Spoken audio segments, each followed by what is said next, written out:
ஒருத்தங்களுக்கு பிசிஓஎஸ் இருக்கான்னு எப்படி கரெக்டாக தெரிஞ்சுக்கிறது? அவங்களுக்கு பீரியட்ஸ் இர்ரெகுலராக இருக்கும், ரொம்ப ஃபெட்டிகாக இருக்கும், அதோட ஹேர் தினிங் மாதிரி இஷ்யூஸும் இருக்கும். ஸோ ஒரு பேஷண்ட்டாக நீங்கள் புரிஞ்சிக்க வேண்டியது என்னன்னா, லைஃப் ஸ்டைல் சேஞ்ச் ரொம்ப முக்கியம். இப்போது நிறைய செல்ஃப் டயக்னோசிஸ் நடக்குது, அதனால தயவு செஞ்சு ஒரு டாக்டர் கிட்ட ப்ராப்பராக கன்சல்ட் பண்ணுங்க. அப்போ ஒரு மாதம் பீரியட்ஸ் தள்ளி போகுதுன்னு வச்சுக்கோங்க, தப்பாக தான் இருக்குமா? கண்டிப்பாக அது ஒரு தவறான நம்பிக்கை. இப்போல்லாம் முக்கியமாக பால் கொடுக்குற அம்மாக்கள் அவங்க குழந்தைக்கு பால் கொடுக்கும்போதே ஃபோன் பார்க்குறாங்கன்னா நம்புவீங்களா? நான் சொன்னேன், அதெல்லாம் நிப்பாட்டுங்க. ஒரு புக்கை எடுத்து படிங்க, கண்டிப்பாக தூக்கம் வரும். உங்களுடைய அனுபவத்தின்படி ஒருத்தவங்க கர்ப்பம் தரிக்கிறதுக்கு எந்த நேரம் சரியான நேரமாக இருக்கும்? பாவம், அந்த பெண்கள் 2-3 மாசத்துலயே அவங்க கல்யாண வாழ்க்கையை என்ஜாய் பண்ண மாட்டாங்க. அவங்க கருத்தரிக்கணும்னு தான் சொல்றாங்க. ஏன்னா ஒரு சொசைட்டி ப்ரெஷர் இருக்கு. அவங்கள நினைச்சா ரொம்ப கஷ்டமா இருக்கு. அவங்களையும் கட்டாயப்படுத்துங்க. உண்மையிலேயே இனிமேல் நாம இதை தான் செய்யணும்னு நான் நினைக்கிறேன்.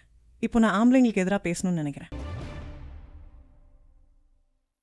ஹலோ நண்பர்களே, நான் டாக்டர் பால் மாணிக்கம் பேசுகிறேன். Gut feeling with doctor Paul podcast சீரிஸோட அடுத்த எபிசோடுக்கு உங்களை அன்புடன் வரவேற்கிறோம். நம்மளோட நெருங்கிய நண்பரான டாக்டர் தீப்தி ஜாமின்னு ஒரு மகப்பேறு மற்றும் பெண்கள் நல மருத்துவர் இருக்காங்க. சென்னையில் அவங்க ரொம்ப பிரபலமானவங்க. அவங்க கூட ரொம்ப பாப்புலரான டாப்பிக்கான பிசிஓஎஸ் பற்றி விரிவாக பேசணும்.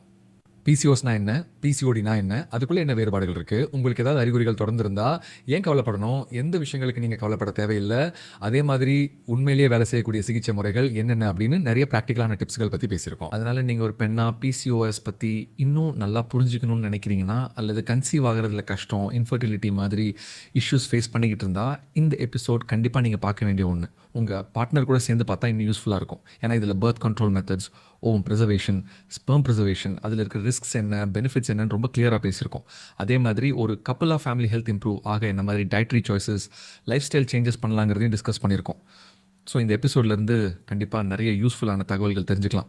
வாங்க ஆரம்பிக்கலாம். ஹாய் தீப்தி. ஹலோ சார், எப்படி இருக்கீங்க? நாங்கெல்லாம் நல்லா இருக்கோம். ஷோவுக்கு உங்களை வரவேற்கிறோம். என்னை கூப்பிட்டதுக்கு ரொம்ப நன்றி. மறுபடியும் உங்கள் கூட இருக்கிறது ரொம்ப சந்தோஷம். தேங்க்யூ தேங்க்யூ தேங்க்யூ, ரொம்ப ரொம்ப நன்றி. உங்களுக்கு தெரிஞ்சிருக்கும், எனக்கு நிறையா பெண் ஆடியன்ஸ் இருக்காங்க. ஸோ இந்த ஷோவில் மக்கள் ரொம்ப கவலைப்படுற பிசிஓடி, பிசிஓஎஸ் இதெல்லாம் என்னன்னு தெரியாமல் குழப்பமாக இருக்கிற ஒரு விஷயத்தை பற்றி பேசலாம்னு நினச்சோம். இதுக்கு முன்னாடி ஒரு எபிசோடில் இதை பற்றி கிளியர் பண்ண ட்ரை பண்ணியிருக்கோம். ஆனால் இந்த டிஸ்கஷனில் இன்னும் ஒரு ஸ்டெப் முன்னாடி போக நினச்சோம். அதாவது உங்களுக்கு டயக்னோஸ் பண்ணியிருந்தா அடுத்து என்ன ஸ்டெப்ஸ் எடுக்கணும், லைஃப் ஸ்டைலில் என்ன சேஞ்சஸ் பண்ணணும், ஹெல்த்தை எப்படி மேனேஜ் பண்ணணும், இதை பற்றி கொஞ்சம் டீட்டெயிலாக பேசலாம்னு நினச்சோம். ஸோ நீங்கள் இந்த விஷயத்தில் ஈஸியாக 20 வருஷத்துக்கு மேலே எக்ஸ்பீரியன்ஸ் இருக்கவங்க. அதனால் ஒரு பேஷண்ட் ஸ்டாண்ட் பாயிண்ட்லேருந்து கேட்க விரும்புகிறேன். எனக்கு பிசிஓஎஸ் இருக்கா இல்லையா நான் எப்படி தெரிஞ்சுக்கிறது? என்கிட்ட வர பேஷண்ட்ஸ் கிட்ட டிஸ்கஸ் பண்ணும்போது இது ரொம்ப காமனாக கேட்குற ஒரு கேள்வியாக இருக்குது. அவங்க வரும்போதே அவங்களுக்கு என்ன பிரச்சனைன்னு அவங்களே டயக்னோஸ் பண்ணிட்டு வந்து சொல்கிறாங்க. இப்போ இன்டர்நெட்டில் அவ்வளோ இன்ஃபர்மேஷன் இருக்கிறதால அவங்களே செல்ஃப் டயக்னோஸ் பண்ணிக்கிறாங்க. அப்போ நான் அவங்கக்கிட்ட கொஞ்சம் பொறுங்க, உங்களுக்கு இருக்கிறது பிசிஓடியா இல்லை பிசிஓஎஸ்ஆன்னு நான் செக் பண்ணிட்டு சொல்கிறேன் அப்படின்னு சொல்வேன். ஏன்னா இது ரெண்டுக்கும் நிறையா டிஃப்ரென்ஸ் இருக்குது. ஆனால் அதை அவங்க புரிஞ்சுக்கிறது இல்லை. இப்போ பிசிஓடின்னு எடுத்துக்கிட்டா அதில் வர டிங்கிறது டிசீஸ், அதுவே பிசிஓஎஸில் வர எஸ்ங்கிறது சிண்ட்ரோம். பொதுவாகவே சிண்ட்ரோம் என்ன ஒரு சாதாரண டிசீஸை விட அதில் இன்னும் கொஞ்சம் பாதிப்புகள் அதிகமாகவே இருக்கும். நார்மல் டிசீஸை விட இது எப்படி இருக்குன்னா, பொதுவாக ஒரு பேஷண்ட்டுக்கு பிசிஓடி இருக்குன்னு நாங்கள் டயக்னோசிஸ் பண்ணோன்னா அவங்களுக்கு இர்ரெகுலர் சைக்கிள்ஸ் இருக்கணும். மோஸ்ட் காமனாக அவங்க ஹை பிஎம்ஐ, அதாவது வெயிட் அதிகமாக இருப்பாங்க. லீன் பிசிஓஎஸ்ஸும் இருக்குது, அதாவது வெயிட் கம்மியாக இருக்கவங்களுக்கும் வரும். ஆனால் பிசிஓடி பொதுவாக ஹை பிஎம்ஐ இருக்கவங்களுக்கு தான் அதிகமாக வரும். ரெண்டாவது, முன்னாடியே சொன்ன மாதிரி இர்ரெகுலர் சைக்கிள்ஸ் இருக்கும், அவங்களுக்கு ரொம்ப அசதி இருக்கும், அதோடு சேர்ந்து முடி மெலிதாகும். இதெல்லாம் தான் பொதுவான சிம்டம்ஸ். இதுக்கப்புறம் ஸ்கேன் ஃபைண்டிங்ஸ் ரொம்ப முக்கியம். அல்ட்ராசவுண்ட் ஸ்கேனில் பார்க்கும்போது ஓவரியில் ஒரு டிப்பிக்கல் பேட்டர்ன் தெரியணும். அது இல்லைனா நாங்கள் அதை பிசிஓடின்னு சொல்ல மாட்டோம். அல்ட்ராசவுண்டில் அந்த டிப்பிக்கல் ஓவரி பேட்டர்ன் தெரிஞ்சு அதோடு சேர்ந்து இந்த சிம்டம்ஸ் எல்லாம் இருந்தால் தான் அவங்களுக்கு பிசிஓடி இருக்குன்னு நாங்கள் கன்ஃபார்ம் பண்ணுவோம். இந்த சிண்ட்ரோம் எப்போ வரும்னா, உடம்புல இன்சுலின் ரெசிஸ்டன்ஸோட சைன்ஸ் இருக்கும்போதோ இல்லை எக்ஸசிவ் ஆண்ட்ரோஜன் இருக்கும்போதோ தான் வரும். சரி, எனக்கு இன்சுலின் ரெசிஸ்டன்ஸ் இருக்கான்னு எப்படி கண்டுபிடிக்கிறது? ஒன்று, நீங்கள் பார்டர்லைன் டயபெட்டிக் ரேஞ்சில் இருக்கலாம், அதாவது உங்களுக்கு மெட்டபாலிக் சிண்ட்ரோம் ஸ்டார்ட் ஆகிற ஸ்டேஜ்னு அர்த்தம். அப்படின்னா உங்களோட வெயிஸ்ட் டு ஹிப் ரேஷியோ நார்மலாக இல்லாமல் டிஃப்ரெண்ட்டாக இருக்கும். அது அவ்வளோ ஓகேவாக இருக்காது. ரெண்டாவது, முகத்தில் அதிகமாக முடி வளருது, அதை நாங்கள் ஹெர்சூட்டிசம்னு சொல்லுவோம். அதுலேருந்தே உங்களோட ஆண்ட்ராஜன் இல்லைனா டெஸ்டாஸ்டரோன் ஹார்மோன்ஸ் அதிகமாக இருக்குன்னு தெரிஞ்சுக்கலாம். இதெல்லாம் தான் பிசிஓஎஸ் குள்ள வரும்னு நான் நினைக்கிறேன். ஸோ பிசிஓடி, பிசிஓஎஸ் ரெண்டுத்துக்கும் உள்ள டிஃப்ரென்ஸ் என்னன்னா, உங்களோட சிஸ்டமிக் இல்லை மெட்டபாலிக் சைட் பாதிக்கப்படும் போது உங்களுக்கு டைப் 2 டயபெட்டிஸ் வர சான்ஸ் அதிகமாகும். ஹார்ட் ரிஸ்க், கார்டியோவாஸ்குலர் ரிஸ்க் இதெல்லாமே கூடும். அதனால தான் இது சிண்ட்ரோம் கேட்டகரிக்குள்ளே கொண்டு வரும். அதனால ஒரு பேஷண்ட் முக்கியமாக புரிஞ்சுக்க வேண்டியது லைஃப் ஸ்டைல் சேஞ்ச் கண்டிப்பாக தேவைங்கிறது தான். அதுதான் ஃபர்ஸ்ட் ஸ்டெப். இது டிசீஸாக இருந்தாலும் சரி, சிண்ட்ரோமாக இருந்தாலும் சரி, லைஃப் ஸ்டைல் சேஞ்ச் வேணும். எஸ்பெஷலி நீங்கள் அதிக பிஎம்ஐ ரேஞ்சில் இருக்கீங்கன்னா முதல்ல லைஃப் ஸ்டைலை செக் பண்ணுங்கள். ஏன்னா இப்போ நிறைய பேஷண்ட்ஸ் என்கிட்ட வந்து சொல்கிறது, நான் ரொம்ப ஸ்ட்ரெஸ்ஸாக இருக்கேன்னு தான். அப்போ நான் அதுக்கு நீங்கள் என்ன பண்ணுறீங்கன்னு கேட்பேன். நான் 9 to 5 வேலை பார்க்குறேன், வீட்டுக்கு வரேன், எனக்குன்னு சில பிரச்சனைகள் இருக்குது, அவங்களுக்கு ஆள் வச்சு உதவி இருக்கோ இல்லையோ அவங்க நல்லா தான் இருக்காங்க. 2 பேர் இருக்கிற குடும்பம் தான். இருந்தாலும் வந்து ரொம்ப ஸ்ட்ரெஸ்ஸாக இருக்குன்னு சொல்கிறாங்க. ஒரு 4வது 5வது படிக்கிற குழந்தை கூட வந்து எக்ஸாம்னால ரொம்ப ஸ்ட்ரெஸ்ஸாக இருக்கேன்னு சொல்லுது. இப்போல்லாம் ஸ்ட்ரெஸ் ஒரு பெரிய பிரச்சனையாக இருக்குது. அதுவும் இர்ரெகுலர் பீரியட்ஸ் வரும்போது நிறைய ஜங்க் ஃபுட் சாப்பிட ஆரம்பிச்சிடுறாங்க. என்ன ஆகுதுன்னா, எனக்கு இர்ரெகுலர் பீரியட்ஸ் இருக்குது, நான் ரொம்ப மூடியாக இருக்கேன், நிறையா சாப்பிடணும் போல இருக்குது, சரி நிறையா சாப்பிட்லாம், நிறையா சாப்பிட்டு என்னை நானே சமாதானப்படுத்திக்கிறேன், அப்போ தான் என் மென்டல் ஹெல்த் நல்லா இருக்கும்னு நினைக்கிறாங்க. இதுவே ஒரு விஷியஸ் சைக்கிளாக மாறிடுது. அந்த சைக்கிள் எங்கேயுமே பிரேக் ஆகிறதே இல்லை. இப்போலாம் இதுதான் நடந்துட்டுருக்கு. ஒரு டிசீஸ்க்கும் சிண்ட்ரோமுக்கும் உள்ள வித்தியாசம் ரொம்ப முக்கியம்னு நான் நினைக்கிறேன். 2வது, அவங்களாவே தங்களுக்கு என்ன பிரச்சனைன்னு செல்ஃப் டயக்னோஸ் பண்ணிக்கக்கூடாது. இப்போலாம் நிறைய பேர் இந்த மாதிரி செல்ஃப் டயக்னோஸ் பண்ணுறாங்கன்னு தோணுது. அதனால முதல்ல ஒரு டாக்டரை வந்து பாருங்கள். அதுதான் முதல் படி. அவங்க ஒரு கைனகாலஜிஸ்ட்டாக இருக்கலாம், இல்லைனா ஜென்ரல் மெடிசன் பார்க்குற டாக்டராக இருக்கலாம், இல்லைனா பிசிஓஎஸ்னா என்ன, பிசிஓடினா என்னன்னு தெரிஞ்ச ஒரு MBBS படித்தவராக கூட இருக்கலாம். இப்போலாம் இந்த செல்ஃப் டயக்னோசிஸ் பண்ணுறது ரொம்ப அதிகமாகிடுச்சுன்னு நினைக்கிறேன். இர்ரெகுலர் பீரியட்ஸ் வந்தாலே உடனே எனக்கு PCOD வந்துடுச்சுன்னு தான் முதல்ல நினைக்கிறாங்க. ஆனால் நான் சொல்கிறது என்னென்னா, இல்லை கொஞ்சம் வெயிட் பண்ணுங்கள், ஸ்கேன் பண்ணி பார்த்துட்டு அது PCODயா இல்லை PCOSஆன்னு சொல்கிறேன், அதை வச்சு நம்ம ட்ரீட்மெண்ட் ஆரம்பிக்கலாம். ஒரு பேஷண்ட்டாக பார்க்கும்போது, ஒரு உதாரணத்துக்கு எனக்கு ஒரு 18 வயசு பொண்ணு இருக்குன்னு வச்சுக்கோங்க. இர்ரெகுலர் பீரியட்ஸ் இருக்கவங்களுக்கு இது நிஜமாவே நடந்துச்சு. என் ஃபேமிலி மெம்பர் ஒருத்தங்க டாக்டர் கிட்ட கூட்டிகிட்டு போனாங்க. டாக்டர் உனக்கு PCOS இருக்குன்னு சொல்லிட்டாங்க. ஓகே, உடனே அவங்க ரொம்ப ஸ்ட்ரெஸ் ஆகி நடு ராத்திரியில் எனக்கு ஃபோன் பண்ணி, என் பொண்ணுக்கு கல்யாணம் ஆகாதா, அதாவது கல்யாணம் பண்ணுறதுல பிரச்சனை வருமா, அவளுக்கு குழந்தை பிறக்காதா, நான் என்ன பண்ணுவேன்னு ஒரே பதட்டம். அப்போ நான் சொன்னேன், கொஞ்சம் இருங்க, முதல்ல என்ன நடக்குதுன்னு நாம் அனலைஸ் பண்ணலாம். இர்ரெகுலர் பீரியட்ஸ் வர்றதுக்கு வேறு என்னென்ன காரணங்கள்லாம் இருக்கலாம். அப்போ என்னென்னா, இந்த PCOS இல்லை PCOD எதுவாக இருந்தாலும் அதான் மாசவிடாய் பிரச்சனைக்கு ரொம்ப பொதுவான காரணம்னு சொல்கிறாங்க. இப்போல்லாம் இது எல்லாருக்கும் தெரியும், ஏன்னா சோஷியல் மீடியாவில் நிறைய தகவல் இருக்குது. அதனால நோயாளிகள் என்ன நினைக்கிறாங்கன்னா அதுதான் ஒரே காரணம்னு. அதுதான் முதல் விஷயம். 2வது, நிறைய நேரங்களில் அவங்க தைராய்டு எப்படி இருக்குன்னு செக் பண்ணி பார்க்குறதே இல்லை. ஸோ உங்கள் பீரியட்ஸ் இரெகுலர் வர்றதுக்கு ஹைப்போதைராய்டு ஒரு மிக முக்கியமான காரணம். 3வது, ஓவர்வெயிட், அதாவது ஓவர்வெயிட் இல்லைனா ஒபிசிட்டி. அப்புறம் குறிப்பாக 18 வயசு பொண்ணுன்னு சொல்கிறப்போ அவளுக்கு எவ்வளோ ஸ்ட்ரெஸ் இருக்குன்னு என்னால் புரிஞ்சிக்க முடியுது. இப்போ தான் அவள் 10வது இல்லை 11வது முடிச்சிருப்பா, இல்லைனா அவளோட போர்டு எக்ஸாம்ஸ் எழுதிட்டுருப்பா. அந்த ஸ்ட்ரெஸ், தூக்கமின்மை, அப்புறம் ஃபிசிக்கல் ஆக்டிவிட்டி சுத்தமாக இல்லாதது. ஏன்னா பசங்க 9வது இல்லை 10வதுக்கு போன உடனே அவங்கள படிப்புன்னு அதில் மட்டுமே தள்ளிடுறாங்க. அதுக்கு முந்தின வருஷங்கள் வரைக்கும் அவங்க ஏதோ கொஞ்சம் ஃபிசிக்கல் ஆக்டிவிட்டி பண்ணிட்டு இருப்பாங்க, ஸ்போர்ட்ஸில் இருப்பாங்க, இல்லைனா டான்ஸ் கிளாஸ் போவாங்க. ஆனால் போர்டு எக்ஸாம் வர்றப்போ இது எல்லாமே கம்ப்ளீட்டாக நின்றுடும். ஸோ இதை அக்செப்ட் பண்ணிக்கிறது பேரண்ட்ஸ்க்கு ரொம்ப கஷ்டமாக இருக்குது. அப்புறம் இந்த PCOSனு சொன்னோடனே நான் கண்டிப்பாக ஸ்கேன் பண்ணுறவங்களையும் பற்றி சொல்லணும். அவங்க ஸ்கேன் பண்ணும்போதே அந்த கேட்டகரியில் இருக்கிற எல்லா சிம்டம்ஸும் மேட்ச் ஆனால் மட்டும்தான் PCOSனு ஒரு டயக்னோசிஸ் கொடுக்கறது ரொம்ப முக்கியம். பாலிசிஸ்டிக் அப்படிங்கிற வார்த்தையை யூஸ் பண்ணுறதுக்கோ காமெண்ட் பண்ணுறதுக்கோ முன்னாடி அதுக்கான க்ரைட்டீரியா கரெக்டாக மேட்ச் ஆகணும். ஆனால் அதை கேட்ட உடனே பேஷண்ட்ஸ் முதல்ல என்ன நினச்சிக்கிறாங்கன்னா, நம்ம ஓவரியில் நிறையா சிஸ்ட் இருக்குன்னு. ஆனால் நிஜத்தில் அது அப்படி கிடையாது. அது ஓவரியோட ஒரு பேட்டர்ன், அவ்வளோதான். உண்மையாக சொல்லணுன்னா அந்த பேட்டர்ன் பேரே ஒரு மிஸ்நோமர், அதாவது தவறான பெயர். பாலிசிஸ்டிக் ஓவேரியன் சிண்ட்ரோம் இல்லைனா டிசீஸுங்கிறதே ஒரு தவறான வார்த்தை. ஓவரியில் நிறைய சிஸ்ட் இருக்குன்னு அதுக்கு அர்த்தம் கிடையாது. அதெல்லாம் வெறும் ஃபாலிகல்ஸ், அதாவது முட்டைகள் தான்.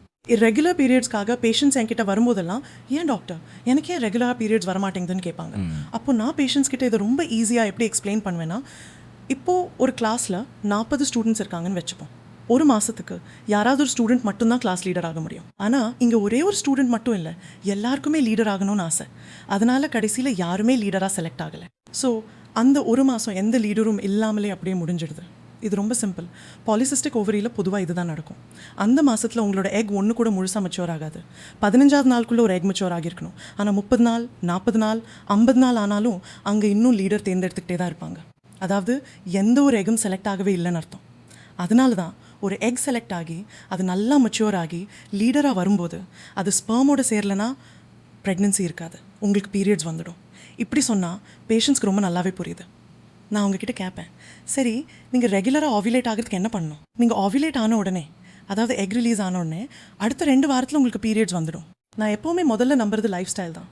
நம்ம லைஃப் ஸ்டைலில் கொண்டு வர மாற்றம், அவங்க 11வது படிக்கிறவங்களா இருக்கட்டும் இல்லை 12வது படிக்கிறவங்களா இருக்கட்டும், நாம் கூட தான் 10வது 11வது படித்தோம். ஆனால் இப்போல்லாம் குழந்தைங்கள ரொம்ப அதிகமாக புஷ் பண்ணுறாங்கன்னு எனக்கு தோணுது. சின்ன வயசுலேயே நீட் கோச்சிங் ஆரம்பிச்சிடுறாங்க, சில பேர் அதையும் விட சீக்கிரமாக ஆரம்பிச்சிடுறாங்க. இது ரொம்ப அதிகமாகிடுச்சு. தினமும் படிக்கணும்னு பசங்களை ப்ரெஷர் பண்ணுறதால ஃபிசிக்கல் ஆக்டிவிட்டிக்கு நேரமே இல்லாமல் போயிடுது. அதனால தான் நான் பேரண்ட்ஸ் கிட்ட சொல்வேன், அவங்க படிக்கட்டும், ஆனால் 3 மணி நேரம் உட்காந்து படிக்க வேண்டிய டாப்பிக்காக கொஞ்சம் நேரம் ஃபிசிக்கல் ஆக்டிவிட்டிக்கு அனுப்பிட்டு வந்து படிக்க வச்சா 1 மணி நேரத்துலேயே முடிச்சிடுவாங்கன்னு. ஒரு 1/2 மணி நேரமோ 1 மணி நேரமோ விளையாட விடுங்க. பேட்மிண்டனாக இருந்தாலும் சரி, ராக்கெட் ஸ்போர்ட்ஸாக இருந்தாலும் சரி, ஸ்விம்மிங்காக இருந்தாலும் சரி, எது வேணாலும் பண்ணட்டும். இப்படி பண்ணால் படித்தது மைண்டில் நல்லா பதியும். குறிப்பாக ஸ்விம்மிங் ரொம்பவே ஹெல்ப் பண்ணும். ஆக்சுவலி எந்த ஃபிசிக்கல் ஆக்டிவிட்டியாக இருந்தாலும் சரி, குழந்தைங்களுக்கு அது ரொம்ப அவசியம். ஜெனட்டிக்ஸை நம்ம சேஞ்ச் பண்ண முடியாது, அது உண்மை. ஆனால் தைராய்டு தாண்டி ஸ்ட்ரெஸ், தூக்கமின்மை, junk food, life style changes இதெல்லாம் நம்ம கையில் இருக்கிற விஷயங்கள். லேட்டாக தூங்குறது, ஃபிசிக்கல் ஆக்டிவிட்டி இல்லாமல் இருக்கிறது ஹார்மோன்ஸை டைரெக்டாக அஃபெக்ட் பண்ணும். தைராய்டு, பிசிஓஎஸ், இன்சுலின் ரெசிஸ்டன்ஸ் இந்த 3மே இர்ரெகுலர் பீரியட்ஸ்க்கு காமன் காரணங்கள். Weight gain, acne, hair fall மாதிரி சிம்டம்ஸும் கூட இதோட அசோசியேட்டட். சீக்கிரம் ஐடென்டிஃபை பண்ணினா சிம்பிளாக மேனேஜ் பண்ண முடியும். உங்கள் மருத்துவ பயிற்சியில் நீங்கள் மன அழுத்தத்தை திரும்ப திரும்ப முக்கியமாக சொல்கிறீங்க, அது சரிதானே?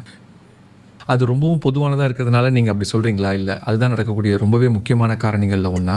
நிஜமாவே இது பெரிய மாற்றத்தை ஏற்படுத்தும். ஏன்னா நீங்கள் ஸ்ட்ரெஸ்ஸாக இருக்கும்போது சரியாக தூங்காதப்போ, சரியான நேரத்தில் சாப்பிட்டாதப்போ உங்கள் ஹார்மோன்ஸ் பேலன்ஸ் பாதிக்க ஆரம்பிக்கும். நம்ம பாடிக்கு ஒரு ரூட்டீன் வேணும். அது டிஸ்டர்ப் ஆனாலே ஹார்மோன்ஸ் ரியாக்ட் பண்ண ஆரம்பிச்சிடும். உதாரணத்துக்கு நீங்கள் அதிகமாக சாப்பிட்டாலும் சரி, ரொம்ப கம்மியாக சாப்பிட்டாலும் சரி, அது உங்கள் அடிப்போஸ் செல்ஸை பாதிக்கும். அந்த சேஞ்சஸ் நேரடியாக எஸ்ட்ரோஜன் ஹார்மோனில் எஃபெக்ட் கொடுத்து பீரியட் சைக்கிளை மாற்றிடும். இது ரொம்ப காமனாக நடக்கிற விஷயம் தான். அதனால தான் பீரியட் சைக்கிளில் ஸ்ட்ரெஸ்ஸோட ரோல் ரொம்ப அதிகம். நீங்கள் கவனிச்சு பார்த்தீங்கன்னா சில பேருக்கு வீடு மாறினாலே பீரியட்ஸ் டிலே ஆகும். சில பேருக்கு தொடர்ந்து லேட்டாக தூங்கினா அஃபெக்ட் ஆகும். இல்லை எக்ஸாம் டென்ஷன், வேலை ப்ரெஷர், எமோஷனல் ஸ்ட்ரெஸ் இதெல்லாம் இருந்தாலே பீரியட்ஸ் தள்ளி போகும். ஆனால் இன்ட்ரெஸ்டிங் என்னன்னா, அந்த ஸ்ட்ரெஸ் குறைஞ்சதும், எக்ஸாம் முடிஞ்சதும், ரூட்டீன் திரும்ப சரியானதும், எந்த மெடிகேஷன்ஸும் இல்லாமலே பீரியட்ஸ் தானே ரெகுலர் ஆகிடும். அதனால பீரியட்ஸ் ரெகுலராக வரதுல ஸ்ட்ரெஸ்ஸோட இம்பாக்ட் ரொம்பவே பெரியது. 1 மாதம் பீரியட்ஸ் தள்ளி போகிறது ரொம்ப அப்நார்மலான விஷயமா? நிஜமாக சொல்ல போனால் இதை நினச்சி யாரும் ஸ்ட்ரெஸ் ஆக வேண்டாம். உங்கள் சைக்கிள் ரெகுலராக இருந்தால் அதுவே நல்லது. ரெகுலர்னா ரஃப்லி 30 நாளைக்கு ஒரு முறை வரணும். 5 நாள் முன்ன பின்ன வர்றது நார்மல் தான். 25 நாள்லேருந்து 35 நாளைக்குள்ளே வர்றது எல்லாமே ரெகுலர் தான். ஒருவேளை 35 நாளைக்கும் மேலே போகுது, ஒரு வாரம் 10 நாள் தள்ளி போகுது, 45-50 நாள் ஆகுதுன்னா டாக்டரை கன்சல்ட் பண்ணலாம். ஆனால் அதுக்காக உடனே இது பெரிய ஆப்நார்மல்னு பயப்பட வேண்டாம். முதல்ல கடந்த 1 மாதம் இல்லை 2 மாதமாக என்ன சேஞ்சஸ் நடந்துச்சுன்னு பாருங்கள். ஸ்ட்ரெஸ், தூக்கமின்மை, travel, exam tension, diet changes இதெல்லாமே பீரியட்ஸ் எஃபெக்ட் பண்ணும். ஒருவேளை இது ஒரே ஒரு தடவை மட்டும் நடக்குதுன்னா பேனிக் ஆகாதீங்க. ஆனால் இதே மாதிரி தொடர்ந்து 3 இல்லை 4 மாதமாக நடக்குதுன்னா மட்டும் கண்டிப்பாக டாக்டரை போய் பாருங்கள். அப்போது கண்டிப்பாக உங்கள் ஹார்மோன்ஸை செக் பண்ணணும். அப்புறம் ஒரு அல்ட்ராசவுண்ட் பெல்விஸ் ஸ்கேன் எடுத்து சிஸ்ட் எதுவும் இருக்கான்னு பார்க்கணும். தைராய்டு இல்லைனா அனீமியா கூட காரணமாக இருக்கலாம். நான் நிறையா பேஷண்ட்ஸை பார்த்துருக்கேன், அவங்களுக்கு ஹீமோக்ளோபின் வெறும் 6-7 கிராம் தான் இருக்கும். அவங்க அனீமியா சரி பண்ணாலே பீரியட்ஸ் தானே ரெகுலர் ஆகிடும். அதனால எல்லாமே பெரிய ஹார்மோன் ப்ராப்ளம்னு நினைக்க வேண்டிய அவசியம் இல்லை. நாம் என்ன பண்ணுறோன்னா ரொம்ப சுலபமாக சரி பண்ணக்கூடிய காரணங்களை விட்டுடுறோம். எல்லா இர்ரெகுலர் பீரியட்ஸ்க்கும் பயப்பட வேண்டிய அவசியம் இல்லைன்னு நம்ம தெரிஞ்சுக்கணும். சில நேரம் ஸ்ட்ரெஸ், தூக்கம், லைஃப் ஸ்டைல் சேஞ்சஸ் கூட காரணமாக இருக்கும். ஆனால் இதே மாதிரி 3லேருந்து 6 மாதமாக நடக்குதுன்னா அப்போ கண்டிப்பாக கவனிக்கணும். நான் என் பேஷண்ட்ஸ் கிட்ட ஒரு மென்ஸ்ட்ரல் டைரி மெயின்டைன் பண்ண சொல்லுவேன். இப்போலாம் யாரும் டைரி எழுதுறது இல்லை, ஆனால் ஃபோனில் நோட் பண்ணி வச்சுக்கலாம். நீங்கள் கடைசியாக எப்போ பீரியட்ஸ் ஆகுறீங்கன்னு உங்களுக்கே ஞாபகம் இருக்காது. ஆனால் ஒரு 3-6 மாதம் இதை நோட் பண்ணி வச்சிங்கன்னா ஒரு டாக்டர் உங்கள் சைக்கிளை அனலைஸ் பண்ணுறதுக்கு ரொம்ப உதவியாக இருக்கும். பேட்டர்ன் எப்படி இருக்குது, எவ்வளோ கேப் வருது, இதெல்லாம் ஈஸியாக புரியும். அதனால் வெறும் 1 மாதம் பீரியட்ஸ் தள்ளி போனால் கவலைப்படாதீங்க. ஆனால் தொடர்ந்து இதே மாதிரி இருந்தால் கண்டிப்பாக டாக்டரை பார்த்து செக் பண்ணிக்கணும். உங்கள் ப்ராக்டிஸில் ஸ்ட்ரெஸ் தான் இந்த பீரியட்ஸ் தள்ளி போகிறதுக்கு காரணம்னு நீங்கள் நினைக்கும் போது, இல்லை பிசிஓடி காம்பினேஷனாக இருக்கும்னு நினைக்கும் போது நீங்கள் முதல்ல என்ன செய்வீங்க? அவங்க கேட்ஜெட் யூசேஜ் நிறுத்த சொல்லுவேன், அவ்வளோதான். அதுதான் முதல் விஷயம். இப்போ இருக்கிற டீனேஜ் பசங்க, ஏன் இளம் தாய்மார்கள் கூட அவங்க குழந்தைங்களுக்கு கேட்ஜெட்ஸ் யூஸ் பண்ணாதீங்கன்னு சொல்கிறாங்க. ஆனால் நான் என்ன சொல்கிறேன்னா, முதல்ல நீங்கள் அதை கடைப்பிடிக்க ஆரம்பிங்க. அது ஏன் வீடியோவாக இருந்தாலும் சரி, இல்லை டாக்டர் பால் வீடியோவாக இருந்தாலும் சரி, எதுவாக இருந்தாலும் நைட் 7 மணிக்குள்ளே பார்த்து முடிச்சிடுங்க. 8 மணிக்கு மேலே ஃபோன் யூஸ் பண்ணுறதை நிறுத்திடுங்க. ஏன்னா அது அம்மாவை மட்டும் இல்லாமல் மொத்த குடும்பத்தோட லைஃப் ஸ்டைலை பாதிக்கும். லேட்டாக டின்னர் சாப்பிட்டு லேட்டாக தூங்கி அடுத்த நாள் காலையே சொதப்பிடும். அப்புறம் இதோட இன்னொரு பக்கத்தையும் பார்க்கணும். நீங்கள் ஒரு வீடியோ பார்க்குறீங்கன்னா ஒரு இடத்துல உட்காந்து தான் பார்ப்பீங்க. யாரும் சைக்கிளிங் பண்ணிக்கிட்டோ இல்லை ஜாகிங் பண்ணிக்கிட்டோ வீடியோ பார்க்க மாட்டாங்க இல்லையா? அதனால நீங்கள் ஃபோன் எடுக்கிற அந்த நிமிஷமே உங்கள் லைஃப் ஸ்டைல் ரொம்ப செடென்ட்ரியாக மாறிடுது. ஸ்ட்ரெஸ் வர்றதுக்கு இதுவும் ஒரு முக்கியமான காரணம். அதுதான் முதல் படி. அப்புறம் உங்கள் தூக்கத்தை கவனிங்க. ஃபோன் யூஸ் பண்ணுறதை நிறுத்தினாலே ஒரு சுழற்சி மாதிரி எல்லாமே தானாக சரியாயிடும். உங்கள் தூக்கம் நல்லாயிருக்கும். தூக்கம் வரலைன்னா ஒரு புக் படிங்க, இல்லைனா ஒரு வாக் போங்க.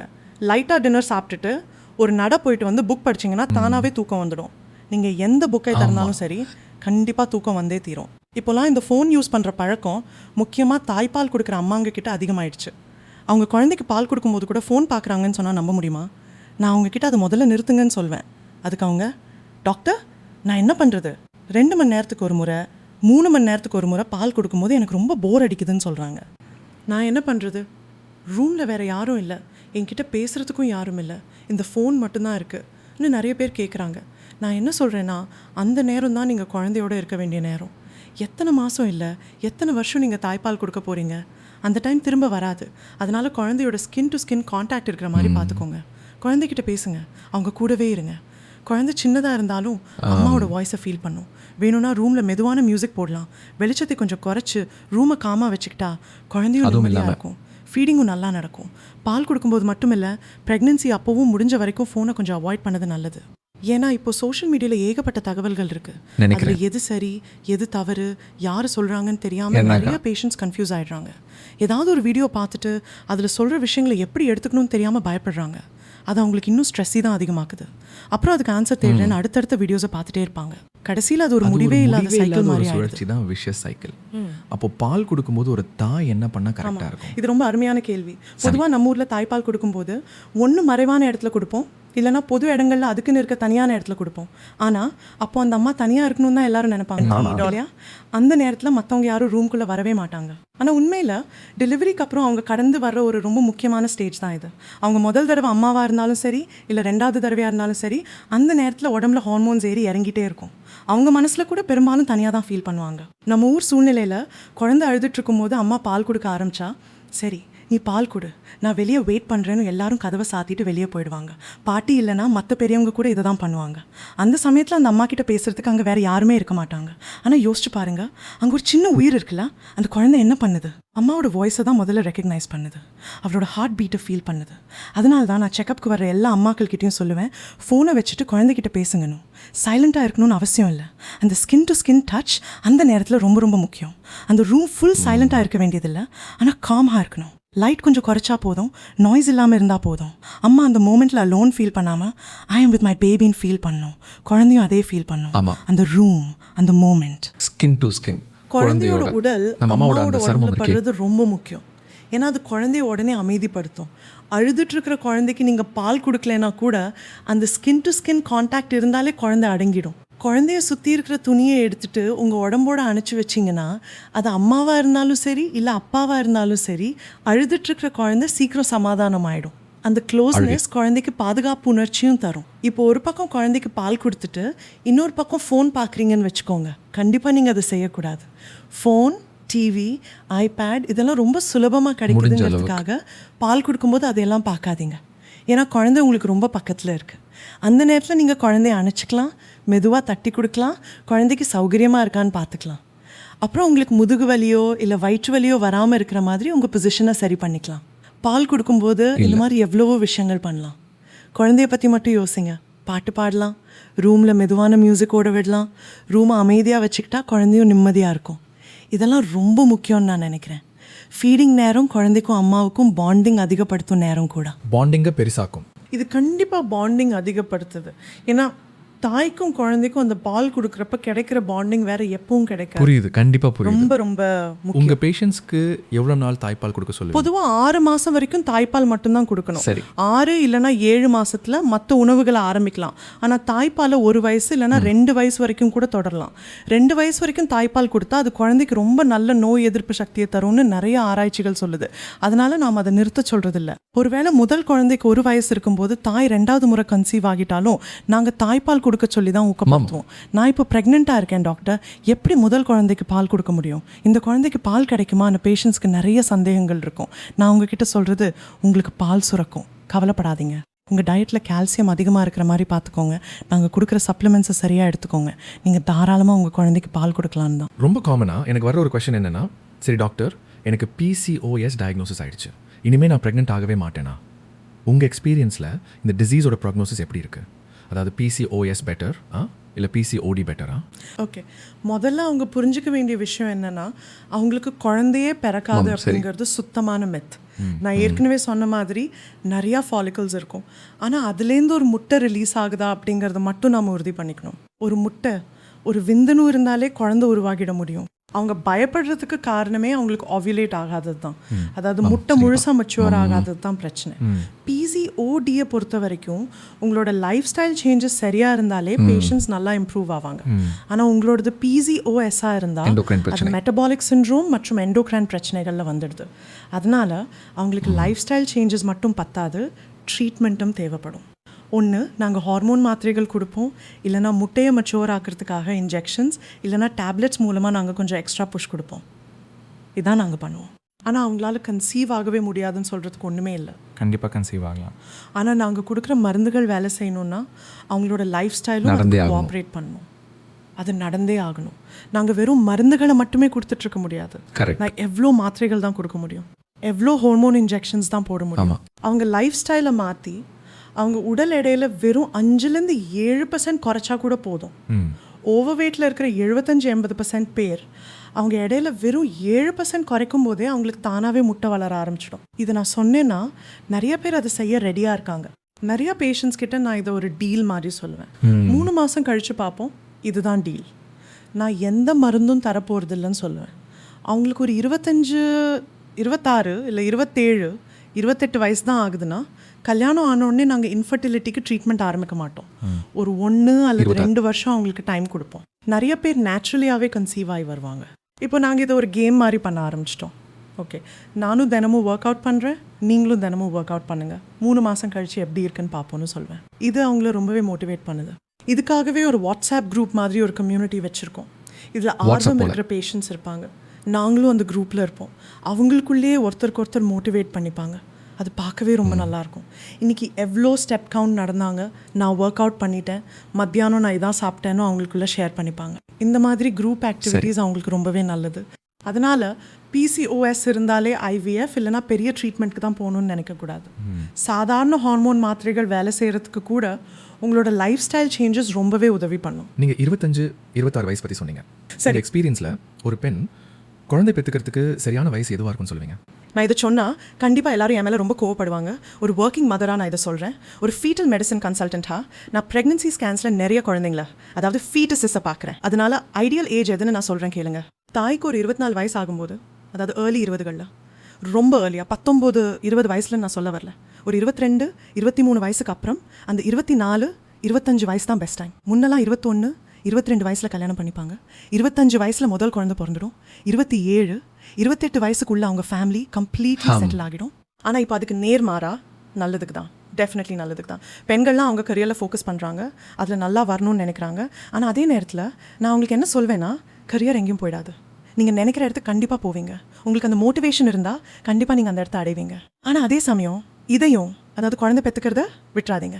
நான் பொதுவாக என்ன சொல்வேன்னா, உங்களுக்கு 24-25 வயசில் கல்யாணம் ஆகுதுன்னா ஒரு 1 அல்லது 2 வருஷத்தில் ப்ரெக்னன்சி பிளான் பண்ணிவிடுங்க. அப்போ தான் குழந்தைய பார்த்துக்க உங்களுக்கும் நல்ல எனர்ஜி இருக்கும். உங்களுக்கு நல்ல மோட்டிவேஷன் இருந்தால் உங்கள் ப்ரொஃபஷனல் லைஃப்லேயும் உங்கள் கோல்ஸை நீங்கள் ரீச் பண்ணிடுவீங்க. ஏன்னா நான் ஒரு ஒர்க்கிங் ப்ரொஃபஷனல் உமன் தான், எனக்கும் ஒரு ப்ரீடீன் பொண்ணு இருக்கா. இதெல்லாம் பேலன்ஸ் பண்ணுறது ரொம்ப கஷ்டம்தான். இது கஷ்டம்தான், ஈஸி இல்லை, நானும் ஒத்துக்கிறேன். ஆனால் முடியாததுன்னு எதுவும் இல்லை. உங்கள் மனசு, இதயம், ஆத்மா எல்லாத்தையும் அதில் வச்சு செஞ்சிங்கன்னா கண்டிப்பாக உங்களால் அச்சீவ் பண்ண முடியும். இதுக்காக உங்கள் ப்ரெக்னன்சியை தள்ளி போடாதீங்க. ஏன்னா நிறைய குரோமோசோம் ப்ராப்ளம்ஸ், அதாவது ஜெனட்டிக் இஷ்யூஸ் இல்லை அப்நார்மாலிட்டிஸை நான் பார்த்துருக்கேன்.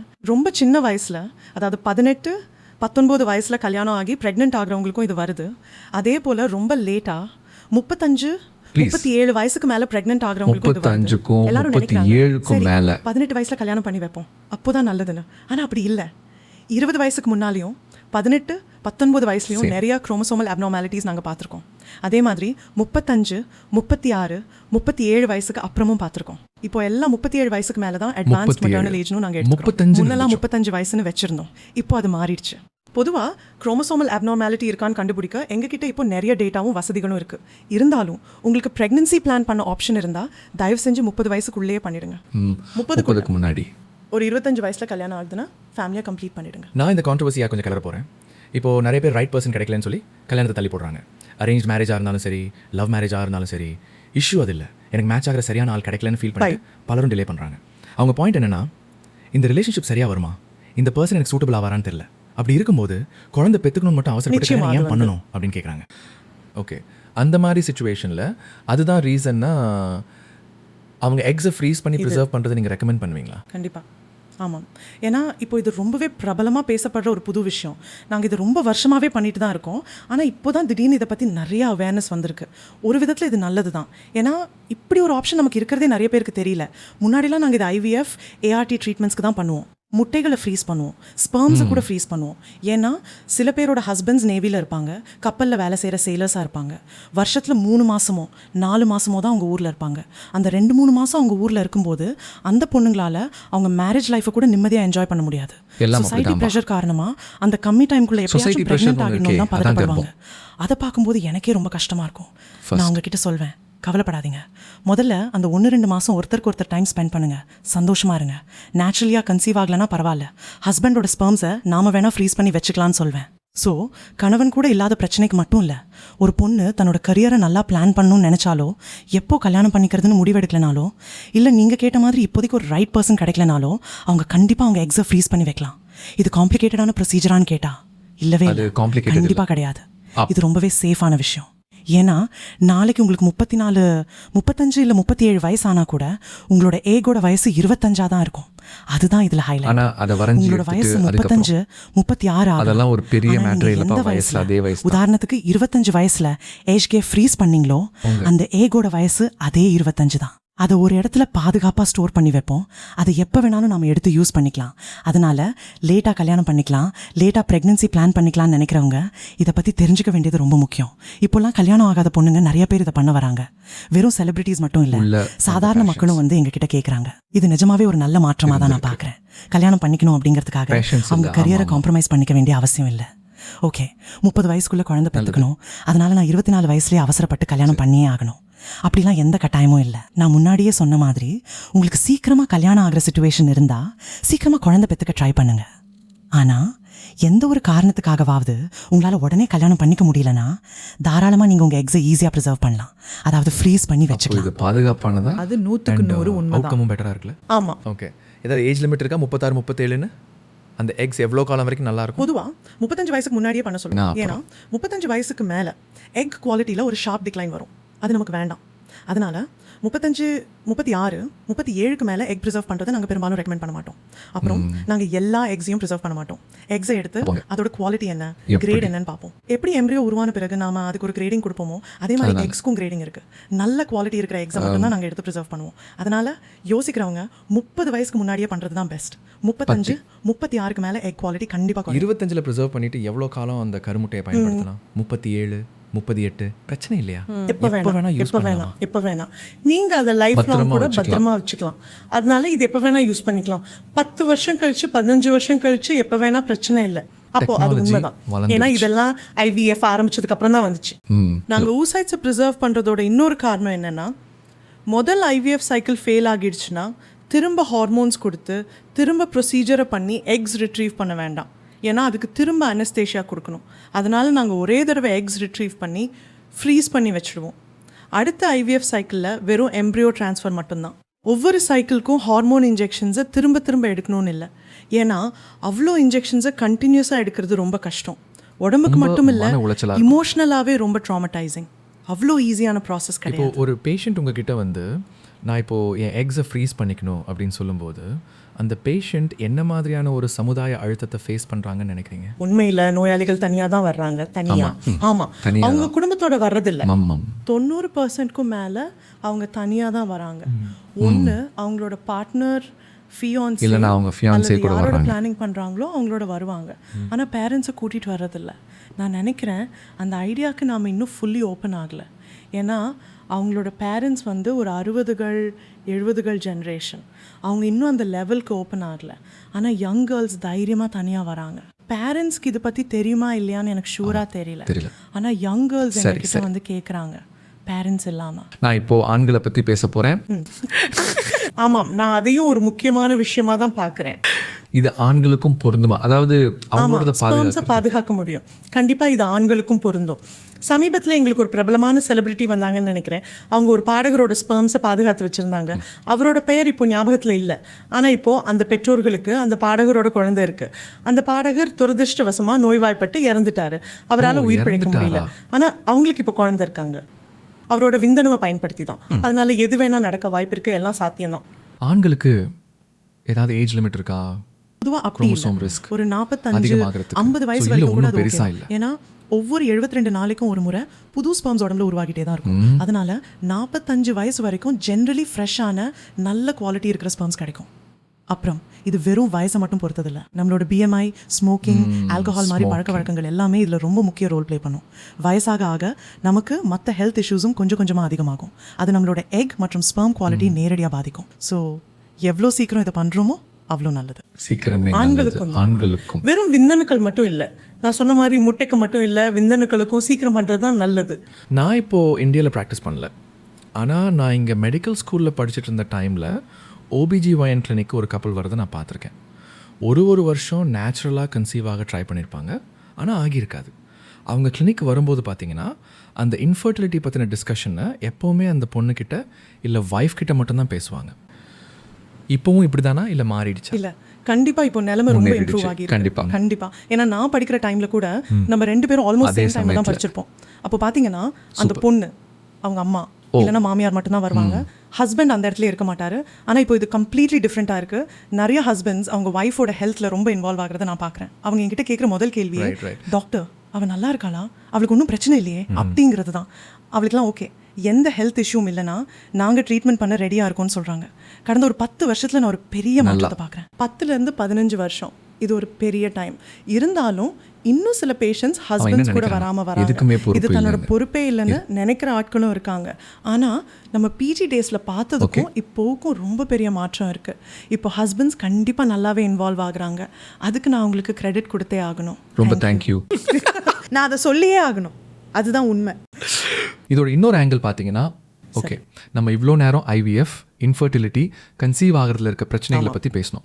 இப்போது இதுக்கு எக்ஸாக்ட் ஆப்போசிட்டாக பார்ப்போம். நீங்கள் நேச்சுரலாக கன்சீவ் ஆகி உங்களுக்கு 2 சின்ன குழந்தைங்கள் இருக்குது. இப்போ நீங்கள் பர்த் கண்ட்ரோல் பண்ண பிளான் பண்ணுறீங்கன்னு வச்சுக்குவோம்.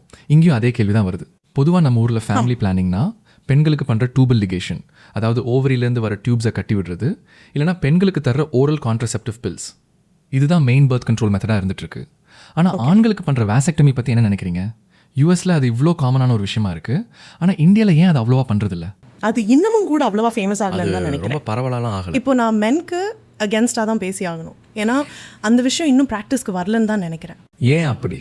எனக்கு என்ன தோணுதுன்னா விழிப்புணர்வு அந்த இல்லை. அளவுக்கு அது விழிப்புணர்வு இல்லை. ஆமாம், விழிப்புணர்வு இல்லை. அவங்க ஈஸியாக சொல்கிற விஷயம் என்னன்னா, இப்போ உனக்கு குடும்பம் முடிஞ்சிருச்சு, முன்னாடியெல்லாம் சிசேரியன் செக்ஷன் கூடவே டியூப் கட்டிடுவோம். அது 100% சரிதான் இல்ல? அவங்களும் சம்மத படிவத்தில் கையெழுத்து போடுவாங்க, ரொம்ப சந்தோஷப்படுவாங்க, சந்தோஷமா இருப்பாங்க எது நடந்தாலும் சரி.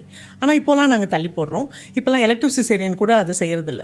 2வது கர்ப்பமாக இருந்தாலும் தாய்மார்கள் கிட்ட என்ன சொல்லுவோம்னா, வெயிட் பண்ணுங்க, குழந்தை 2 வருஷம் 3 வருஷம் வளர்ற வரைக்கும் வெயிட் பண்ணுங்க, குழந்தை 2 வயசு ஆகட்டும், குழந்தை நல்லா பேச ஆரம்பிக்கட்டும், மூளையோட வளர்ச்சியெல்லாம் சரியா இருக்கட்டும், குழந்தைக்கு இயல்பான முழு வளர்ச்சி வந்ததுக்கப்புறம் நீங்கள் லேப்ராஸ்கோபிக் ஸ்டெரிலைசேஷனுக்கு வரலாம். ஏன்னா அது ஒரு டே கேர் ப்ரொசீஜர், ஒரு நாள்லயே முடிஞ்சிடும். உங்க டியூபல் லிகேஷன் முன்னாடிலாம் எப்படி பண்ணுவோம்னா, சிசேரியன் இல்லாதப்ப நார்மல் டெலிவரி ஆனப்ப மினி லேப்ரோடமி அப்படின்னு சொல்லி திறந்து தான் பண்ணுவோம். ஆனா இப்போ காலத்துல லேப்ராஸ்கோபி மூலமா பண்ணலாம்னு சொல்றோம். ஆனா குழந்தைய 2 வருஷம் நல்லா வளர விடுங்க, குறைஞ்சது 2 வருஷம் ஆனதுக்கு அப்புறம் தான் நாங்க அவங்களை லேப்ராஸ்கோபிக் ஸ்டெரிலைசேஷனுக்கு ஏத்துப்போம். துரதிருஷ்டவசமா இந்த வாசெக்டமிங்கிறது இன்னும் பெரிய அளவுல மக்கள் கிட்ட ரீச் ஆகலன்னு தான் எனக்கு தோணுது. ஆடியன்ஸ்க்கு முதல்ல வாசெக்டமி என்னன்னு கொஞ்சம் எக்ஸ்பிளைன் பண்ணுங்க. வாசெக்டமினா என்னன்னா, இது பெண்களுக்கு பண்ற குழாய் அறுவை சிகிச்சை மாதிரி தான். ஆனா ஆண்கள்ல விந்து வெளியே வர்றதுக்கு உதவுற வாஸ் டெஃபரன்ஸ்னு ஒரு குழாய் இருக்கு, அதை கட்டுறது தான். இந்த சர்ஜரி பண்ணதுக்கு அப்புறமும் விந்து உற்பத்தி அதோட அளவு எல்லாமே வழக்கம் போல தான் இருக்கும். பெண்கள் மாதவிடாய் சுழற்சியை எப்படி வழக்கமாக கொண்டு இருப்பாங்களோ அதே மாதிரி ஆண்களுக்கும் எந்த விதமான உடல் ரீதியான மாற்றங்களும் இருக்காது. ஒரே வித்தியாசம் என்னன்னா, அந்த குழாய்களை கட்டியிருப்பாங்க. அதனால வெளியே வர விந்துல குழந்தை உண்டாக்க தேவையான விந்தணுக்கள் இருக்காது. இதன் மூலமா மனைவி கர்ப்பம் தரிப்பது கர்ப்பமாக மாட்டாங்க. அது மட்டும் தான். அவ்வளோதான். ஆனா எனக்கு என்ன தோணுதுன்னா, வாசெக்டமி பத்தி நாம அவேர்னஸ் தான் கிரியேட் பண்ணணும்னு நினைக்கிறேன். இது உண்மையிலேயே ரொம்ப சிம்பிளான டியூபல் லிகேஷன், அப்புறம் இந்த பர்த் கண்ட்ரோல் பில்ஸ் இதெல்லாம் இருக்குல்ல, அதெல்லாம் விட இது ரொம்பவே சிம்பிளுங்க. இல்ல உண்மையில நம்ம பர்த் கண்ட்ரோல் பில்ஸ் ரொம்ப நாளைக்கு தொடர்ந்து கொடுக்க முடியாது. அதுதான் பிரச்சனை. ஒரு 3லேருந்து 6 மாசத்துக்கு மேல கொடுக்க கூடாது. ஏன்னா அந்த பில்ஸ்க்கும் சில டிஸ்அட்வான்டேஜஸ் இருக்கு. அதுல த்ரோம்போஎம்பாலிசம்னு ஒரு ரொம்ப ரேரான காம்ப்ளிகேஷன் வரலாம். அதாவது ரத்த கட்டி ஒன்று, அதாவது பிளட் கிளாட். இந்த பிளட் கிளாட் ஆச்சுன்னா அது ஸ்ட்ரோக் வர கூட காரணமாகலாம். அதே மாதிரி இந்த மாத்திரைகளை ரொம்ப அதிகமாக தொடர்ந்து யூஸ் பண்ணால் ஓவேரியன் இல்லை பிரெஸ்ட் கேன்சர்ஸ் வரக்கூட வாய்ப்பு இருக்குது. ஸோ நம்ம எந்த மாதிரி பில்ஸ் யூஸ் பண்ணுறோங்கிறதுல ரொம்ப கேர்ஃபுல்லாக இருக்கணும். 3லேருந்து 6 மந்த்ஸ்க்கு மேலே வேணாம். ஸோ இது ஒரு லாங் டேர்ம் மெத்தட் இல்லை. லாங் டேர்ம்க்கு இதை நம்ம உள்ளுக்குள்ளேயே அப்படி குறைஞ்சு போச்சுன்னு தான் சொல்லணும். காப்பர்ட்டி அது உள்ள வச்சுட்டா அட்லீஸ்ட் ஒரு 5 இயர்ஸ் வரைக்கும் அது இருக்கும். ஆனால் உங்களுக்கு ஒரு பெர்மனெண்ட் மெத்தட் வேணும்னா ஒன்று பெண்களுக்கு பண்ணுற டூபல் லிகேஷன், இல்லைனா பார்ட்னருக்கு, அதாவது ஆண்களுக்கு பண்ணுற வேசெக்டமி தான் பண்ணணும். ஏன் வேசெக்டமி அதிகமாக பண்ணுறது இல்லைன்னா அவேர்னஸ் இல்லாதது தான் பிரச்சனைன்னு நினைக்கிறேன். ஆண்கள் என்ன நினைக்கிறாங்கன்னா இதை பண்ணால் அவங்க மேஸ்குலினிட்டி போய்டும்னு பயப்படுறாங்க. அந்த ஒரு தப்பான எண்ணம் தான் அவங்க இன்னும் இதை பண்ண விடாமல் தடுக்குதுன்னு நினைக்கிறேன். அவங்க அந்த மைண்ட் செட்டில் மாட்டிக்கிட்டாங்க. அப்புறம் கண்டிப்பாக இது ஒரு சர்ஜன் தான் பண்ணணும். இன்னொரு பிரச்சனை என்னன்னா இந்த ப்ரொசீஜர் முடிஞ்ச அப்புறம் அவங்களால கம்ஃபர்டபுளான ட்ரெஸ் போட முடியாது. அட்லீஸ்ட் முதல் சில வாரங்களுக்கு அவங்களால பேண்ட்ஸ் போட முடியாது. வேலைக்கு போறவங்களுக்கு இது ஒரு சின்ன பிரச்சனை. அது உண்மைதான். பெண்கள் சைடு கஷ்டங்கள் எனக்கு என்ன சொல்றதுனே தெரியல. இல்ல கண்டிப்பா அதான் உண்மை. வாசெக்டமி ரொம்ப ஸ்ட்ராங்லி சப்போர்ட் பண்ற ஆளு. ஏன்னா யூஎஸ்ல இது ரொம்ப காமனா நடக்கிறத நான் பார்க்கிறேன். யூஎஸ்ல வழக்கமா நடக்குது. எந்த அளவுக்குனா பெண்கள், அதாவது இதை நான் என் பேஷண்ட்ஸ் கிட்டே பார்த்துருக்கேன், சில சமயம் அவங்க தான் ஹஸ்பண்ட்ஸ் இதை பண்ண சொல்லி ஃபோர்ஸ் பண்ணுவாங்க. நிஜமாவே நாம இனிமே அதை தான் செய்யணும்னு நினைக்கிறேன். ஏன்னா பொம்பளைங்க அட்மிட் ஆகி மறுபடியும் வீட்டுக்கு போய் பழைய வாழ்க்கையில திரும்பி குழந்தைங்களையும் பார்த்துக்கணும்னா இதுல கொஞ்சம் வலி இருக்காது. உண்மையாகவே சுத்தமா வலி இல்லாத ஒரு லோக்கல் விஷயம். ப்ரொசீஜராகவே கூட பண்ணிடுவாங்க. Local anaesthesia. ஆமா ஆமா, சில சமயம் பண்ணலாம். நான் இதை ரெக்கமெண்ட் பண்றேன்னு சொல்லலை, ஆனால் பண்ண முடியும். அந்த அளவுக்கு இது ஒரு காம்ப்ளிகேட்டடான ப்ரொசீஜர். கரெக்ட். அவங்களுக்கு அவங்க ஆன்ம சக்தி சுத்தமாக குறையாதுன்னு தெரிஞ்சதுக்கு அப்புறம் பெண்களுக்கு ஏற்படுற பெரிய பெரிய பக்க விளைவுகளோட ஒப்பிடும்போது இந்த செயல்முறை ஒரு சின்ன விஷயம் நல்லா புரிஞ்சுக்கிட்டாங்கன்னா நான் இதுக்கு ரொம்பவே பெரிய ஆதரவாளர். அதனால தான் நம்ம அரசாங்கமும் சில நல்ல சலுகைகள் கொடுத்து இதை ஊக்கப்படுத்துது. இங்கே தான் இருக்கும் போது நான் நல்லா உறுதியா சொல்றேன். இந்த வீடியோ பார்த்தப்பறம் நிறைய பெண்கள் இல்லைன்னா ஆண்கள் கூட அவங்க பெண்கள் பார்ட்னர்ஸோட நல்லதுக்காக வாசெக்டமி செஞ்சுக்க சொல்லி ரொம்பவே ஏற்கனவே நிறைய ஆண்கள் இன்னும் ரொம்ப கடுப்பா இருக்காங்க. நீங்க இதுக்கு மேல இன்னும் ரொம்பவே நிறைய வாங்குறீங்க. ஸோ நாம் இதை பற்றிலாம் பேசுகிறதுக்கு காரணம் என்னென்னா, இந்த PCOS, இன்ஃபர்டிலிட்டி, அப்புறம் இந்த பர்த் கண்ட்ரோல் பில்ஸ், இதெல்லாமே ஒரு பெரிய லைஃப் ஸ்டைல் அம்ப்ரெல்லாக்குள்ளே தான் வருது. PCOS ட்ரீட்மெண்ட் பண்ணுற போது நமக்கு டயட் எவ்வளோ முக்கியமான ஒன்று. டயட் தான் ரொம்ப முக்கியமான விஷயங்கள்ல ஒன்றுன்னு நினைக்கிறேன். மருந்துகள் தவிர ஹார்மோன் ஸ்கில்ல வேற எதுக்கு மருந்து கொடுத்தாலும் உங்கள் டயட்டை சரி பண்ணாத வரைக்கும் நான் அவங்க கிட்ட சொல்வேன். நான் உங்களுக்கு வெறும் மெடிசன்ஸ் மட்டும் கொடுக்க மாட்டேன். ஏன்னா நான் இன்சுலின் ரெசிஸ்டன்ஸ்க்கோ இல்லை வேறு எதுக்கும் மெடிசன் கொடுத்தா கூட நீங்கள் சரியான டயட்டில் இருந்தால் மட்டும்தான் அந்த மெடிசன் வேலை செய்யும். இல்லாட்டி மெடிசன்ஸ் எல்லாம் வேலையே செய்யாது. நான் டயட்னு சொன்ன உடனே அவங்க சாப்பிடவே கூடாதுன்னு நினைக்கிறாங்க. அந்த தப்பான எண்ணத்தை உடைக்கிறதே பெரிய வேலையாக இருக்கு. டயட்னா சாப்பிடாம இருக்கிறது இல்லை, சரியான அளவில் சரியான நேரத்தில் சாப்பிட்றது தான் டயட்னு அவங்களுக்கு புரிய வைக்கணும். அது பெரிய வித்தியாசத்தை கொண்டு வரும். ஏன்னா இன்னைக்கு நிலைமைக்கு அவங்க கிட்ட பேசினா, டாக்டர் நாங்கள் 2 பேருமே வேலை செய்கிறோம், வீட்டுக்கு ஆஃபீஸ்லேருந்து வரதுக்கே 9:30 மணிலேருந்து 10 மணி வர ஆயிடுது, அதுக்கப்புறம் சமைச்சு சாப்பிட ரொம்ப டயர்டாக இருக்குன்னு சொல்கிறாங்க. நான் உங்ககிட்ட 7 மணிக்கு முன்னாடி டின்னர் முடிங்கன்னு சொல்லுவேன். இல்லை டாக்டர் அது முடியாது, நாங்கள் வேலை முடிஞ்சு வரும்போது அண்ணா நகரில் ஃபுட் கோர்ட் பார்க்குறோம், அங்கே நின்று பிரியாணி சாப்பிட்டுட்டு வரோம்னு சொல்கிறாங்க. எந்த டைமுக்கு சாப்பிட்றீங்கன்னு கேட்டால் 10-10:30ன்னு சொல்கிறாங்க. நீங்கள் ப்ரெக்னென்சி பிளான் பண்ணும்போது கண்டிப்பாக இந்த ரூட்டீன் செட்டில் ஆகாது. ஒரு ஹெல்த்தி ப்ரெக்னென்சி வேணும்னா உங்கள் உடம்பை நீங்கள் நல்லா தயார் பண்ணணும். இது பெண்களுக்கு மட்டும்தான் எல்லாரும் நினைக்கிறாங்க, ஆனால் ஆண்களும் கண்டிப்பாக அவங்கள ரொம்பவே தயார் பண்ணிக்கணும். ஏன்னா ஸ்பெர்ம் குவாலிட்டி இல்லாமல் அந்த விந்தனோட மிஸ்கேரேஜஸ் ஆகுறதுல இது பெரிய இம்பேக்ட் உண்டு பண்ணும். மிஸ்கேரேஜ்னா அது பெண்களோட பிரச்சனை மட்டும்தான் எத்தனை பேர் நினைக்கிறாங்க? ஸ்பெர்மோட குவாலிட்டி நல்லா இல்லைனா கூட மிஸ்கேரேஜ் ஆகலாங்கிறது எத்தனை பேருக்கு தெரியும்? எப்போவுமே அது பெண்களோட தப்பு மட்டும் இல்லை. ஸ்மோக்கிங், ஆல்கஹால் இல்லாமல் இருக்கிறது மட்டும் இல்லை, உங்கள் டயட், சாப்பிட்ற டைம், எவ்வளோ சாப்பிட்றோம், என்ன சாப்பிட்றோங்கிறது எல்லாமே ரொம்ப முக்கியம். நான் உங்ககிட்ட ரொம்ப ரொம்ப சிம்பிளாக தான் சொல்லுவேன். ஒவ்வொரு வேளை சாப்பாட்லேயும் ஒரு ஃப்ரூட், ஒரு வெஜிடபிள் இருக்கிற மாதிரி பார்த்துக்கோங்க. இதுலேருந்து ஸ்டார்ட் பண்ணுங்கள். இதுதான் உங்கள் ஃபர்ஸ்ட் வீக் கோல். நான் ஒரு 12 வாரம் கோல் கொடுப்பேன். வாரம் ஒரு சின்ன மாற்றத்தை கொண்டு வாங்க, அப்புறம் அடுத்த வாரம் பழசோட இன்னொரு புது மாற்றத்தை சேர்த்துக்கோங்கன்னு சொல்லுவேன். ஃபர்ஸ்ட் வீக் ஒரு ஃப்ரூட், ஒரு வெஜிடபிள் சாப்பாட்டில் சேர்த்துக்கோங்க. செகண்ட் வீக் அந்த ஃப்ரூட் கூடவே தினமும் 2லேருந்து 3 லிட்டர் தண்ணி குடிக்கணும்னு சொல்லுவேன். தேர்ட் வீக் அடுத்த சின்ன சேஞ்ச். ஏன்னா முதல் தடவையே நான் ஓவராக இன்ஃபர்மேஷன் கொடுத்தா அவங்க அடுத்த தடவை என்கிட்ட வரமாட்டாங்க. டாக்டர் வெயிட் குறைக்க சொன்னாங்க, டயட்டில் இருக்க சொன்னாங்கன்னு எதுவுமே சாப்பிடாம விட்டுருவாங்க. கடைசியில் ஒரு 2 kg குறையும், ஆனால் அது வாட்டர் லாஸாக தான் இருக்கும். அப்புறம் திரும்ப நல்லா பழைய மாதிரி சாப்பிட்டு குறைச்ச வெயிட்டை விட இன்னும் 3 kg அதிகமாக ஆகி வருவாங்க. ஸோ நான் என்ன சொல்லுவேன்னா, சின்ன சின்ன ஸ்டெப்ஸாக ஸ்டார்ட் பண்ணுங்கள். அது அப்புறம் கொஞ்சம் கொஞ்சமாக அப்படியே உங்கள் ருட்டீனில் கொண்டு வாங்க. அப்போ தான் அது உங்கள் லைஃப் ஸ்டைலாக மாறும். ஆமாம். அதனால ஒவ்வொரு வேளை உணவுலையும் ஒரு பழம், ஒரு காய் சேர்த்துக்கிறது ஒரு பெரிய வித்தியாசத்தை ஏற்படுத்தும். ஏன்னா அது அவங்களோட ஃபைபர் அளவு அதிகப்படுத்தும். Fibre intake. ரெண்டாவது, நீங்கள் அவங்களோட நீர்ச்சத்தை அதிகப்படுத்தணும், அவங்க தண்ணி குடிக்கிறத அதிகப்படுத்தணும். மூணாவது, அவங்களோட தூக்கத்தை சரி பண்ணுங்கள். 4வது வாரம் அப்புறம் கேட்ஜெட். இப்படி சின்ன சின்ன விஷயங்களை நீங்கள் கொஞ்சம் மாற்றினீங்கன்னா நிஜமாவே அவங்க ரொம்ப நல்லா ஃபீல் பண்ணுவாங்க. ஆமாம். உங்கள் பிசிஓஎஸ் பேஷண்ட்ஸில் அவங்க பெரும்பாலும் பண்ணுற ஒரு டயட்ரி மிஸ்டேக் என்ன? இது ரொம்ப காமனான ஒரு விஷயம், ரைட்? பொதுவாக அவங்க ரொம்ப மூடியாக ஃபீல் பண்ணும்போது இல்லை பீரியட்ஸ் வராமல் இருக்கும்போது என்ன ஆகும்னா, உடம்புல பீரியட்ஸ் வரத்துக்கு தேவையான ப்ரொஜெஸ்டரோன் ஹார்மோன் சரியான அளவில் இருக்காது. ஆனால் அவங்களுக்கு அந்த ப்ளோட்டிங், உடம்பு பாரமாக இருக்கிறது, மூட் ஸ்விங்ஸ் இதெல்லாம் நல்லாவே இருக்கும். இதெல்லாம் வந்தோடனே அவங்களுக்கு ஏதாவது ஸ்வீட் சாப்பிடணும் போல இருக்கும், அந்த சுகர் கிரேவிங் வரும். என்கிட்ட வந்து இல்லை டாக்டர், நான் கண்டிப்பாக ஏதாவது ஸ்வீட் சாப்பிட்டு தான் ஆகணும். ஸ்வீட் சாப்பிடாம எப்படி தூங்க முடியும்? எனக்கு எவ்வளோ மூட் ஸ்விங்ஸ் இருக்குது தெரியுமா? நான் சத்தம் போட்டு கத்துறேன். ஸோ எனக்கு ஸ்வீட் சாப்பிட்டு தான் ஆகணும்னு சொல்லுவாங்க. ஸோ உடனே ஏதாவது ஜங்க் ஃபுட் சாப்பிடுவாங்க. இப்போ தான் ஆர்டர் பண்ணுறது ரொம்ப ஈஸியாச்சே, இன்றைக்கி எல்லாமே நமக்கு உடனே கிடைக்கிது. ஸோ ஃபுட் ஆர்டர் பண்ணிடுவாங்க. ஒன்று ஐஸ்கிரீம் இல்லை டோனட், இல்லைனா ஏதாவது பேஸ்ட்ரின்னு சாப்பிடுவாங்க. இங்கே தான் அவங்க ஒரு கண்டினியூஸ் சைக்கிளில் மாட்டிக்கிறாங்க. சரி பரவாயில்ல, இன்றைக்கி ஒரு நாள் தானே, இன்றைக்கி மட்டும்தானே நினைக்கிறாங்க. அவங்களுக்கு புரியறதில்ல, பீரியட்ஸ் பெயின் இருக்கும்போது நம்ம பண்ணக்கூடாத ஒரு வேர்ஸ்டான விஷயம் இந்த ஜங்க் ஃபுட் சாப்பிட்றது தான்.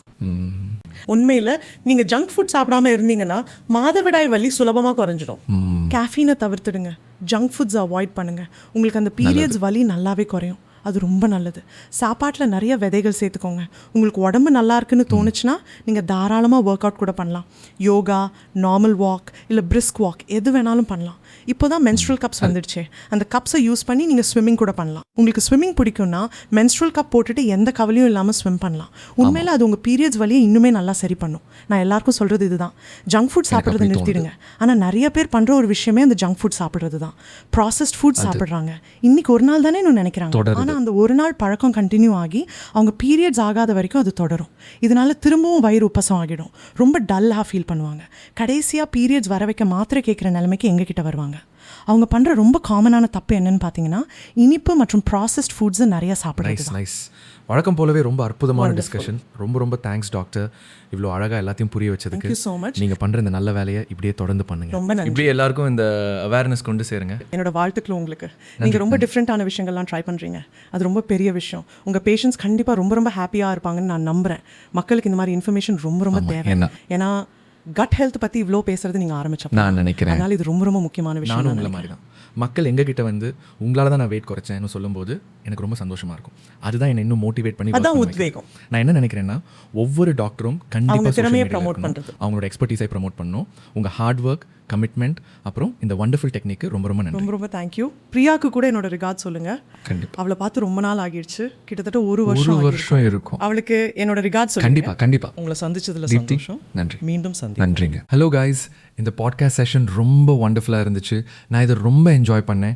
கண்டிப்பாக நீங்களும் என்ஜாய் பண்ணியிருப்பீங்கன்னு நம்புகிறேன். இதில் நிறையா டேக் ஹோம் பாயிண்ட்ஸ் இருக்குது. நம்ம டிஸ்கஸ் பண்ண விஷயங்களை நீங்கள் நல்லா புரிஞ்சுக்கிட்டு அதை உங்கள் லைஃப் ஸ்டைலில் எப்படி ப்ராக்டிக்கலாக இம்ப்ளிமெண்ட் பண்ணலான்னு நீங்கள் பார்க்கணும். உங்கள் லாங் டேர்ம் கோல்ஸை ரீச் பண்ணுறதுக்கு இந்த சின்ன ஸ்டெப்ஸ் கண்டிப்பாக உங்களுக்கு ஹெல்ப் பண்ணணும்னு நான் நம்புகிறேன். அப்புறம் இன்னொரு இம்பார்ட்டன்ட் அனௌன்ஸ்மெண்ட் என்னென்னா, எங்ககிட்ட நியூ மீன்னு ஒரு ஹோலிஸ்டிக் கட் ஹெல்த் ப்ரோக்ராம் இருக்குது. இது வெயிட் லாஸ்க்கு மட்டும் இல்லை, PCOS பேஷண்ட்ஸ், ஹைப்போதைராய்டிசம் இல்லை இன்சுலின் ரெசிஸ்டன்ஸ் சம்மந்தப்பட்ட ப்ராப்ளம்ஸ் இருக்கவங்களுக்கும் ரொம்ப ஹெல்ப்பாக இருக்கும். உங்களுக்கு ஹெல்ப் பண்ணுறதுல எங்களுக்கு ரொம்ப சந்தோஷம். இந்த ப்ரோக்ராமை நான் பேஷனோட பண்ணிகிட்ருக்கேன். நானே ஒரு பேஷண்ட்டாக இருந்தால் என்னெல்லாம் எதிர்பார்ப்பேன்னு யோசிச்சு தான் இந்த ப்ரோக்ராமை நான் உருவாக்கியிருக்கேன். பின்ட் காமெண்ட்டில் இருக்க லிங்கை செக் பண்ணி இதை பற்றி இன்னும் டீட்டெயிலாக எக்ஸ்ப்ளோர் பண்ணுங்கள். ஆஸ் யூஷுவல் நான் எப்பவும் சொல்கிற மாதிரி, one belly at a time. இது ரொம்பவே முக்கியம். ஹாப்பியாக இருங்க, கட்சியாக இருங்க. குடல் உங்களை ஆசீர்வதிக்கட்டும்.